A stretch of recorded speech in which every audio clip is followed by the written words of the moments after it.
Cry of Balintawak or Pugadlawin. The cry of Pugadlawin, uhang sigaw sa Pugadlaw, also referred to as the cry of Balintawak, hang sigaw sa Balintawak, was a historical event during the struggle for Philippine independence.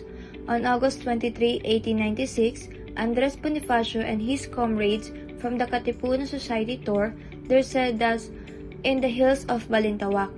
This event is regarded as the starting shonal of the Philippine Revolution controversy. Differing accounts by participants and historians have served to confuse the reader regarding the factual date and place of the event. An officer of the Spanish Guardia Civil, Olegario Diaz, stated the cry took place in Balintawak. On August 25, 1896, Teodoro Calao in his 1925 book, The Filipino Revolution, wrote that the event took place during the last week of August 1896 at Kangkong, Balintawak.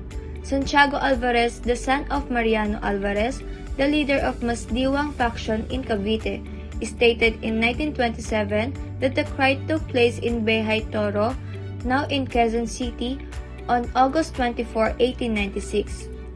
Pio Valenzuela, a close associate of Andres Bonifacio, declared in 1948 that it happened in Pugadlon on August 23, 1896. Zaiti stated in his books in 1954 that the cry happened in Balintawak on August 26, 1896.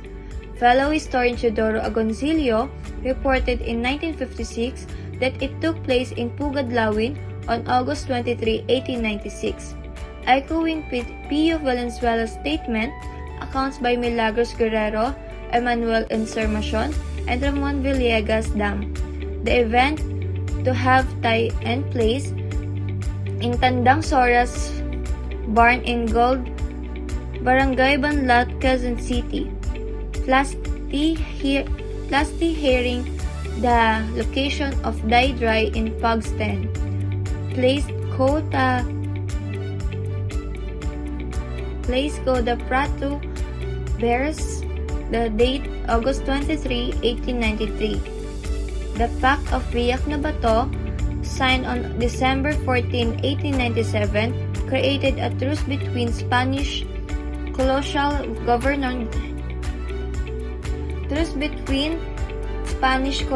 Governor General Hernando Primo de Rivera and Emilio Aguinaldo to end the Philippine Revolution.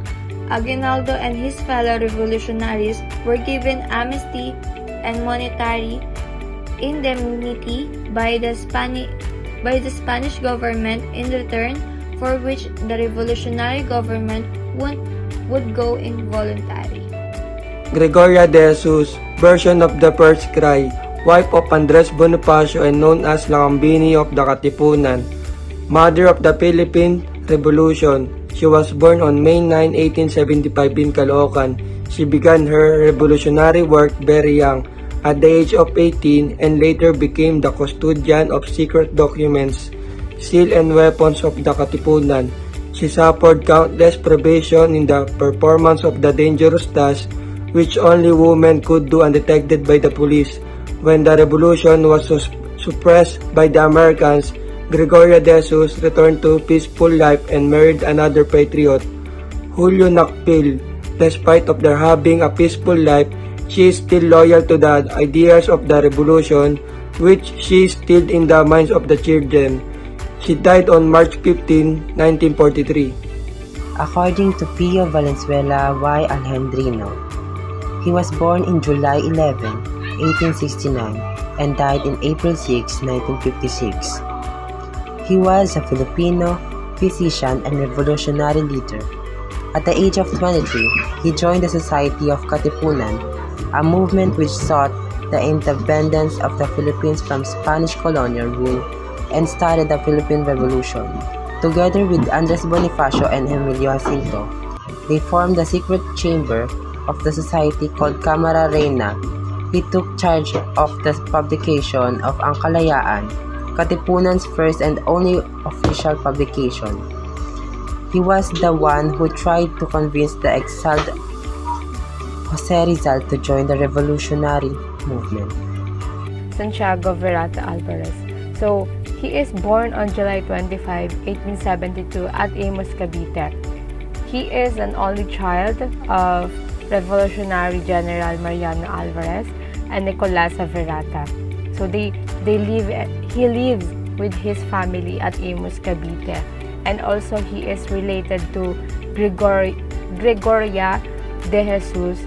He is the wife of Andres Bonifacio, and he is a Revolutionary General and the founder and honorary president of the Nacionalista Party's first dectorate.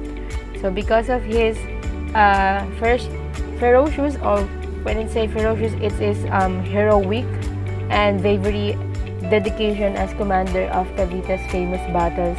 He was also known as Kidlat ng Apoy, so in English, a lightning of fire or fairy lightning, particularly that on the Battle of the Halicans battle. And in modern day Cavite City, he is remembered as the hero of the Battle of the Halican, a general delegate of the Katipunan Provincial Council in Cavite. So the Halican is one of the bloodiest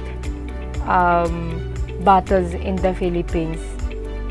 And from 1896 to 1897, he served as Captain General, and later on, he became Commander-in-Chief of the Magdiwang forces. So fighting violently against the Spaniards, Santiago was already a Delegado General of the Katipunan Provincial Council in Cavite prior to the outbreak of the revolution.